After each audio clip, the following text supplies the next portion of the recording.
মাসাইল হবে কি আহকামে শরীয়ত বা শরীয়তের বিধান। কি বললাম? আহকামে শরীয়ত বা শরীয়তের বিধান। ঠিক আছে, প্রথমে কি হবে যে আজকের বিষয়বস্তু থাকবে আহকামে শরীয়ত বা শরীয়তের বিধান। ঠিক আছে, সামর্থ্য শরীয়তের বিধানগুলি সম্বন্ধে জ্ঞান লাভ করা।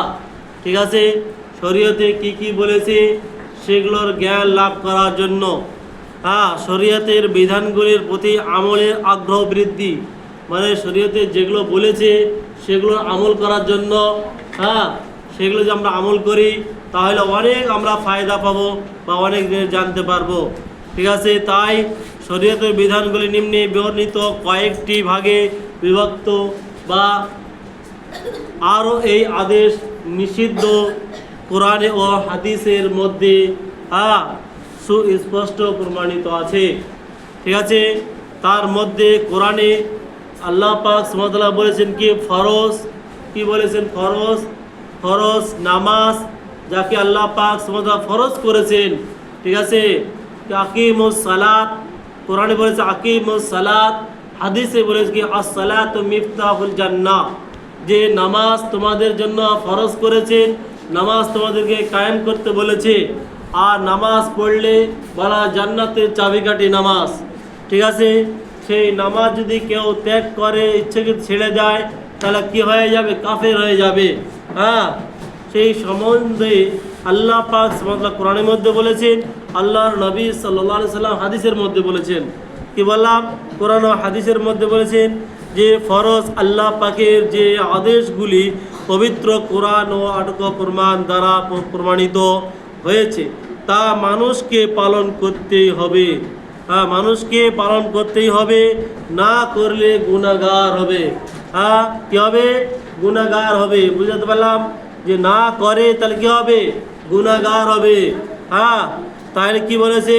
প্রমাণিত আছে এবং না করলে গুনাহগার হবে। এবং যদি কি অস্বীকার করে যে আমি করব না, অস্বীকার করে, অন্তত তার সারা শূন্য বা কাফের হবে, কাফের। ঠিক আছে, কি বলে?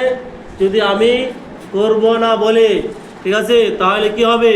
কাফের হয়ে যাবে। ঠিক আছে, এই রূপে আদেশ ফরজ বলা হয়। এই রূপে আদেশকে কি বলা হয়?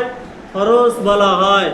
যেটাকে আমরা আমল করব বা আমল করার জন্য আল্লাহ পাক সুবহানাহু ওয়া তাআলা আদেশ করেছেন, হুকুম করেছেন, নির্দেশ দিয়েছেন, কিন্তু আমরা করতেছি না, তখন আমরা কি হব? গুনাহগার হয়ে যাচ্ছি। ঠিক আছে, যদি মালধন হয়ে যায় তাহলে আমাদেরকে তো হজ করতে যেতে হবে।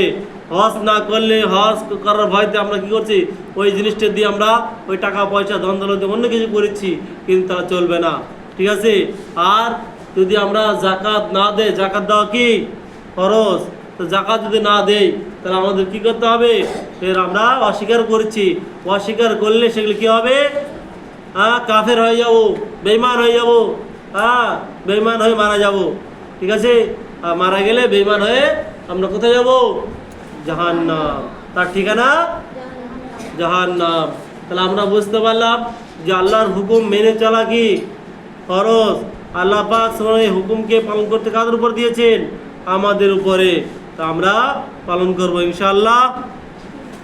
তাই ফরজ কয় প্রকার ও কি কি? ফরজ হলো দুই প্রকার, একটা হলো ফরজে কিফায়া, একটা হলো ফরজে কি আইন। ফরজে কিফায়া, একটা হলো ফরজে আইন। ফরজে কিফায়া, ফরজে আইন। ফরজে আইন হলো 1 নম্বর, ফরজে কিফায়া হলো 2 নম্বর। ঠিক আছে, ফরজে আইন ওই সমস্ত ফরজকে বলা হয় যে আদেশ প্রত্যেকের উপরে কি হয়? প্রত্যেকের উপরে পালন করার অপরিহার্য বা কর্তব্য, তা আল্লাহর নবী সাল্লাল্লাহু আলাইহি সাল্লাম বলেছেন। কি বলেছেন? তা বিনা কারণে পালন না করলে কঠিন অপরাধ। তা না করলে কি কঠিন অপরাধ বা অপরাধ কি হবে? অপরাধী। ঠিক হবে? অপরাধী। ঠিক আছে, তাই আমরা সকলেই সেগুলোকে পালন করব। ঠিক আছে, যথা 5 ওয়াক্ত নামাজ, যথা কি বললাম? 5 ওয়াক্ত নামাজ। ঠিক আছে, অস্বীকার করলে চলবে না। ঠিক আছে, রমজান শরীফে রোজা রাখা, রমজান মাসে রোজা রাখা। ঠিক আছে, কি বলবো? রমজান মাসে কি করবো? রোজা রাখবো। রাখবো তো? হ্যাঁ, রোজার মাসে রোজা রাখা আমাদের জন্য কি ফরজ। ঠিক আছে। আর ধনী ব্যক্তির যাকাত দেওয়া, হজ করা, এগুলো হলো কি? এগুলো ফরজ। ঠিক আছে, ধনী ব্যক্তির জন্য কি যাকাত দেওয়া ফরজ এবং হজ করাও ফরজ। ঠিক আছে, তাহলে আমরা সেই হজ করব এবং যাকাত দেব। ঠিক আছে, যাদের মাল ধন হয়ে যাবে, বড় লোক হয়ে ধনী হবে, তখন তাকে কী করতে হবে? যাকাত দিতে হবে এবং কী করতে হবে? হজ করতে হবে। ঠিক আছে। ফরজে কিফায়া কাকে বলে? 2 নম্বরটা ছিল ফরজে কিফায়া। গ্রামে একটা লোক মারা গেছে, তো আমরা সবাই মিলে গেলে সবাই নেকি পাবো। আর যদি সবার তরফ থেকে একজন যায়, গ্রাম থেকে একজন ব্যক্তি যায়, তাহলে কি হবে? ওখানে আমরাও নেকি পাবো, গুনাহগার হব না। কিন্তু সেখানে যদি একজনে যে মাটি দেয় তো হবে না, সকলকে যেতে হবে, তাই না? সকলকে যে মাটি দিতে হবে। কোনো কাজে কামে যেতে পারলাম না, সেটা আলাদা বিষয়। ঠিক আছে, কিন্তু সবার হক পালন হয়ে যাবে। কিন্তু আমরা সবাই মাটি দেওয়ার চেষ্টা করবো ইনশাআল্লাহ। ঠিক আছে, সবাই যাওয়ার চেষ্টা করব। ঠিক আছে, তাহলে হলো ফরজে কিফায়া হক আদায় হয়ে গেল। জানাজার নামাজ হলো ফরজে কিফায়া। বুঝতে পারলে? কেউ জিজ্ঞাসা করলে বলবে কি যে জানাজার নামাজটা হলো ফরজে কিফায়া। ঠিক আছে, ফরজ আইন না। ফরজ আইন হলো 5 ওয়াক্ত নামাজ পড়া, হজ করা, যাকাত দেওয়া। ঠিক আছে, আর কি হজে রমজান মাসে রোজা রাখাটাকে বলা হয় ফরজ। ঠিক আছে, যাকাত দেওয়া, হজ করা, রোজা রাখা, 5 ওয়াক্ত নামাজ পড়া কি ফরজ। এগুলো হলো ফরজ আইন। ঠিক আছে, এগুলো বুঝতে পারলাম। তাহলে এইবার চলো কি হবে দেখো। ওয়াজিব কাকে বলে? ওয়াজিব কাকে বলে? ওয়াজিব বলে যে কোরআনে শরীফের দ্বারস্থ বোধক অর্থ দ্বারা প্রমাণিত, ইহা ফরজের নিকটবর্তী উভয়ের মধ্যে, ফরজের নিকটবর্তী বা উভয়ের মধ্যে কি বলেছে? উভয়ের মধ্যে তফাৎ খুব সামান্য, অল্প একটু তফাৎ। ঠিক আছে, বেশি না। ঠিক আছে, তো ওয়াজিব পালন না করলে শক্ত গুনাহ হয়, যথা 2 ঈদের নামাজ। যথা কি? 2 ঈদের নামাজ। 2 ঈদের নামাজ না পড়লে কি হবে? 2 ঈদের নামাজ, বেতরের নামাজ ইত্যাদি। 2 ঈদের নামাজ এবং কি বেতরের নামাজ।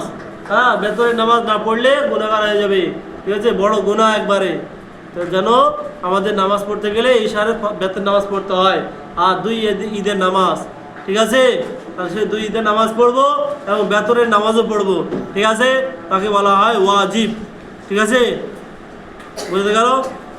এবার তোমাদের সুন্নত, যে সুন্নত সম্পর্কে আলোচনা পরে হবে। আজকে তোমাদের এতটুকু থাকলো। শরীয়তের আহকাম বা শরীয়তের কি আহকামের শরীয়ত বা শরীয়তের বিধান। ঠিক আছে, এই সমস্ত তোমাদের কি হবে? পালন করতে হবে। পালন যদি আমরা না করি তাহলে গুনাহগার হয়ে যাব। সুন্নত কাকে বলে দেখো? যেসব ধর্মীয় কাজ হযরতে মুহাম্মদ সাল্লাল্লাহু আলাইহি সাল্লাম সর্বদা কি করেছে? সর্বদা পালন করেছেন বা সর্বদা হুকুম করেছেন, সর্বদা করেছেন, তার অনুসারীদের পালন করার নির্দেশ দিয়েছেন বা তারা করেছে। তারা করেছে, কি করেছে? তারা আবার এক ধর্মীয় কাজ কখনো করেছেন, আবার কখনো ত্যাগ করেছেন বা কখনো ছেড়ে দিয়েছেন। এই সমস্ত তাকে বলে কি? সুন্নতে গায়ের মুআক্কাদা বলা হয়। সুন্নত 2 প্রকার, কি? সুন্নত আইন আর সুন্নত গায়ের মুআক্কাদা। সুন্নতে মুআক্কাদা এবং সুন্নতে গায়ের মুআক্কাদা। কি বলে? সুন্নতে মুআক্কাদা এবং সুন্নতে গায়ের মুআক্কাদা। ঠিক আছে, সুন্নতে মুআক্কাদা কাকে বলা হয় এবং সুন্নতে গায়ের মুআক্কাদা কাকে বলা হয় কালকে বলা হবে। ঠিক আছে, নাকি বলবো? পড়ে দেবো, আজকে বিষয়টা পড়ে দেয়, ওটা শেষ করে দিয়ে তাইলা। ঠিক আছে, দেখো সুন্নতে মুআক্কাদা কাকে বলা হয়? সুন্নতে মুআক্কাদা যে সমস্ত ধর্মীয় কাজ হযরত মুহাম্মদ সাল্লাল্লাহু আলাইহি ওয়াসাল্লাম সর্বদা পালন করেছেন এবং উম্মতগণ কি করেছেন? পালন করার নির্দেশ দিয়েছেন, তাকে বলা হয় সুন্নতে মুআক্কাদা। ঠিক আছে, যেমন উদাহরণ, ইহা পালন পূর্বে 2 রাকাত সুন্নত নামাজ, জহরের ফজরের নামাজের পূর্বে 4 রাকাত ও প্রত্যেক নামাজে বলা হয়েছে যে তার মধ্যে জহরের এবং ফজরের 2 রাকাত নামাজ সুন্নত পড়া কি সুন্নতে মুআক্কাদা, ঠিক আছে, এগুলো পড়তেই হবে। আর যদি আসরের নামাজে কেউ বলে যে 4 রাকাত পরেও সুন্নাত নামাজ আছে, সেগুলো যদি কেউ আদায় করে তাহলে কী হবে না, আদায়গুলো গুণে নেই, আদায়গুলো নিকি আছে, সেটা গায়ের মুআক্কাদা। আসরের নামাজ, হ্যাঁ, বা ইশারের নামাজ, এগুলো যদি আদায় করা হয় সুন্নতে গায়ের মুআক্কাদা, কোনো ক্ষতি নেই। আর সুন্নতে মুআক্কাদা আদায় করতেই হবে, ফজরের নামাজ আদায় করতে হবে, জোহরের নামাজ আদায় করতে হবে, গুনাহ হয়ে যাবে, ঠিক আছে। ফজরের নামাজটা তো আদায় করতেই হবে, ঠিক আছে, বুঝতে পারলে? হ্যাঁ, গায়ের মুআক্কাদা আর মুআক্কাদা কাকে বলা হয়, ঠিক আছে। তাহলে আমরা আজকে এখান থেকে শেষ করলাম। আসসালামু আলাইকুম ওয়া রাহমাতুল্লাহ।